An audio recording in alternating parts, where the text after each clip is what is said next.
It's that time of year again where we reflect on the past 12 months. Now we have a New Year's show coming up where we're going to reflect on our own personal experiences throughout the year. But what about the bikes? Yeah, we feel it's time that we dedicate a whole video to the best bikes of 2023 and bike tech. And I've actually quite enjoyed putting this one together. There's more bikes than you might remember.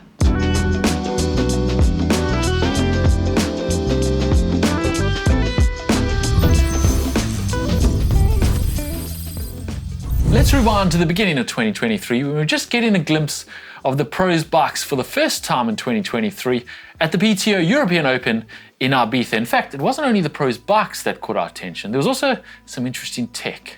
Yeah, so I mean, you probably caught that one. James had a wander around the pro transition, looking at the bikes, some lovely paint jobs and some tech. And it wasn't the most obvious thing that was the most exciting. It was actually on Kyle Smith's bike where you spotted his powershift hub. And then Mark got equally excited when he went to Eurobike and he headed to the classified stand where he had a closer look at the disc wheel with the powershift hub in from Parcours. As you can see behind me right now, we have Kyle Smith's bike. He has no front mech, but he still has the same gear ratios or gear options as we would if we did have a front mech. So that front mech is essentially in the rear hub.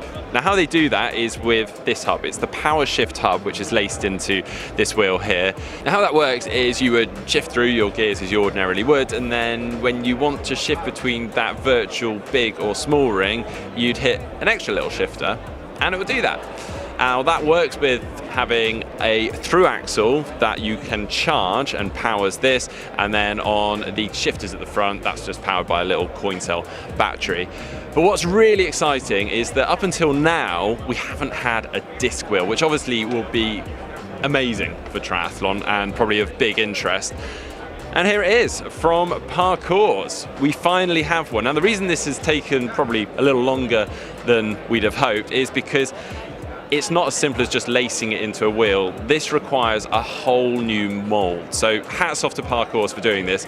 They've completely redesigned the tools to be able to make this wheel. And we have the powershift hub in there. It was first ridden by Kyle Smith in Ibiza, which, well, he did phenomenally well. He was first off the bike ahead of some big names. And it was released now this week officially. So exciting times for triathlon.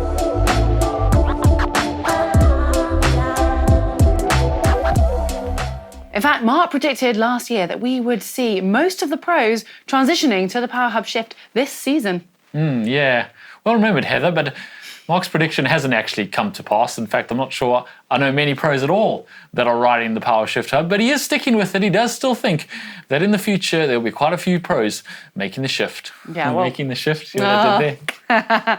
Well, sticking for a moment whilst James chuckles at his joke, in Ibiza, there was a more obvious piece of tech that was actually found on all of the pros' bikes. Yeah, we are talking about RaceRanger, the device that's helping athletes and referees to prevent drafting, so being able to gauge that distance. And in fact, that is a device we're going to see on all of the pros' bikes in upcoming Roth next year. Yeah, now we know how excited Mark gets about all things new techie, so we sent him off to Eurobike and he didn't disappoint. He found some pretty interesting stuff there.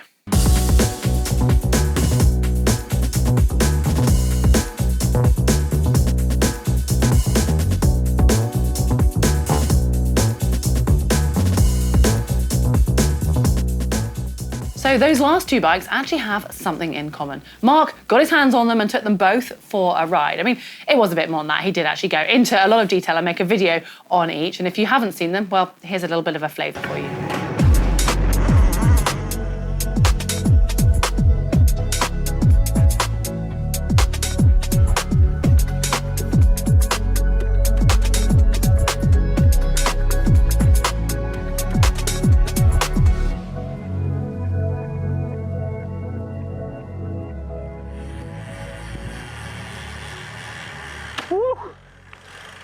That was awesome. Gold star to anyone that recognises where I am.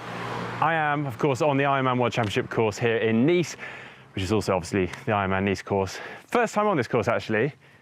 Incredible. Just wow. And also wow to this bike, because considering I've literally just jumped on this bike for the first time today, very little setup time, the handling was amazing. I just felt super comfy, which I know will be music to the ears of the folk at BMC, because apparently handling was at the forefront of their design process, obviously along with aerodynamics and integration. A new triathlon bike has landed, the Cube Aerium C68X. It has achieved so much already, yet it's been completely redesigned. Enhanced aerodynamics, integrated disc brakes, improved position setup, but above all, it's the fluid and storage integration that has really caught my eye. Is this the most race-ready, off-the-shelf and integrated triathlon bike we have ever seen?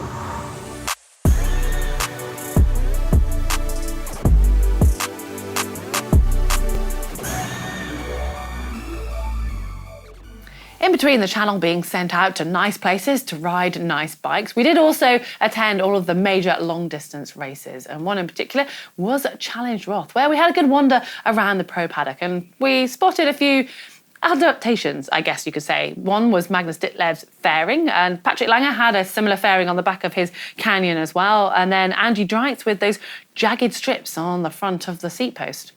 Yeah, there was also some DIY customization in Roth with a lot of duct tape. But it wasn't really that caught our eye. It was more the actual customization, I mean proper done by the actual bike brands, including Sebastian Kienle's painted bike. And that actually continued throughout the year, including the next race that GTN went to, and a very interesting bike, Sebastian Kienle's Norseman bike.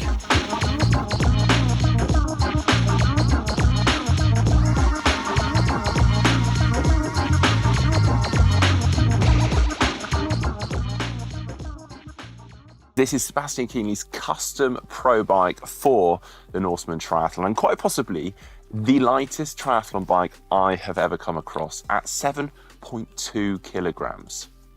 Wow. No points for guessing where we're heading next for our best bikes and bits of 2024. The Ironman World Champs, of course. Yeah, this is one event where we always, or two events from now on, where we always expect to see the latest and greatest tech, and we weren't too disappointed. Ergon released a new triathlon saddle, which was on Jan Frodeno's bike. It actually hasn't been released yet. It'll be released in early 2024, the SR Triathlon. Also, Jan Frodeno had a Speed Rocket Canyon Speedmax, which was really cool. And Magnus Ditlev showed up to the World Championships with a dropper seat post on his bike, although we didn't actually get to get our hands on that bike.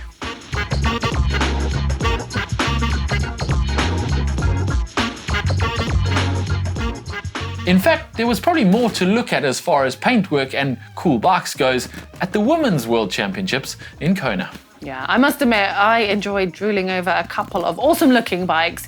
In particular, there were two belonging to two Ironman World Champions. It was the colourways, but also the messages on the bikes of Chelsea Sodaro with her collab that she has with Canyon and Other Mother, and Lucy Charles Barkley with her Cube triathlon bike. And I must admit, if you had to choose for the best bike of the year, I would be hard-pressed to choose between those two.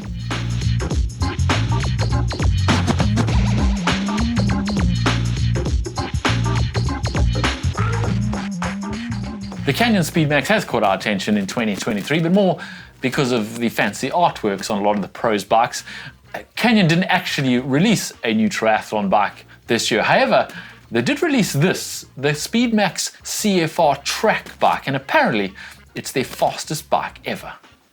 Well, it is easy for us to always focus on the new shiny things when we're looking at the best bikes from 2023, but we're not that shallow at GTN, and I think there's a bit of room in this video for some vintage aspects. Yeah, Heather is referencing our retro triathlon. We went back 40 years to the 1980s and found some pretty cool bikes to ride. I think my favorite has to be the oldest bike that we rode, the 1988 Team Rally Banana, which was a really cool yellow bike. Well, obviously that wasn't from 2023, but it was from our year of bikes that we experienced. And kind of stretching this a little bit further, what about the most improved? The most improved? What are you on about? Well, you know, like at school, there's always an award for the most improved, so why not have the same for How does that video? relate to the coolest bikes of 2023? Well, come on, James, have a think for a moment. You were thoroughly involved in this one. What bike have we seen improve itself?